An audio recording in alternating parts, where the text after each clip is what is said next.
Honestly, it's pretty selfish of me, but the reason why we use so much data is because of like who I am as a person. Personally, I feel like I am a pretty emotional person. I get kind of reactive, and the only thing that really helps me stay super grounded is if I just look at numbers. Numbers, it's crazy. Like I grew up and I hated numbers. Like I hated math so much, but now I literally use math every single day. And I understand this because when you're building a business, like you have to look at numbers. And so for me, whenever I look at numbers and I have it in front of me, literally like a spreadsheet, I'm just like, hey, if this happens, this is the outcome, X, Y, Z.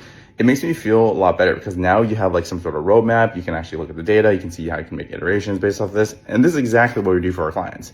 I just think it's so important to have like some sort of baseline. If you have like some sort of baseline for our clients, like, their blood work, hormones, their body composition, muscle fat, then at least whatever you implement, you can start to make iterations to solve for the thing, right? Most often not, like there's a lot of people that only focus on weight. And while that might be great, you could lose I'm seriously like 20, 30 pounds, guys.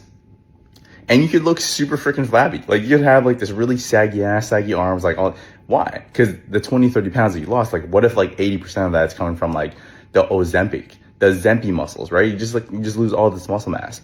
Then it's not gonna be aligned with your goals. And if this actually happens for a long period of time, your muscle mass decreases, you start to be at risk of like sarcopenia, which is age-related muscle loss, your metabolism slows down. It's just not really a good time.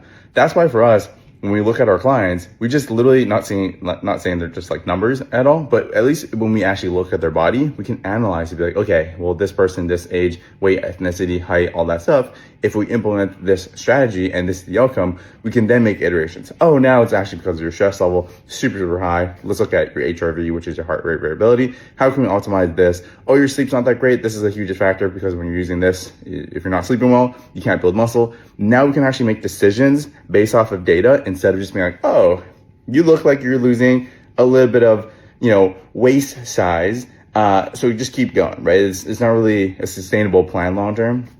Because then now, again, going back to like the first point, you could just be in this vicious cycle ongoing.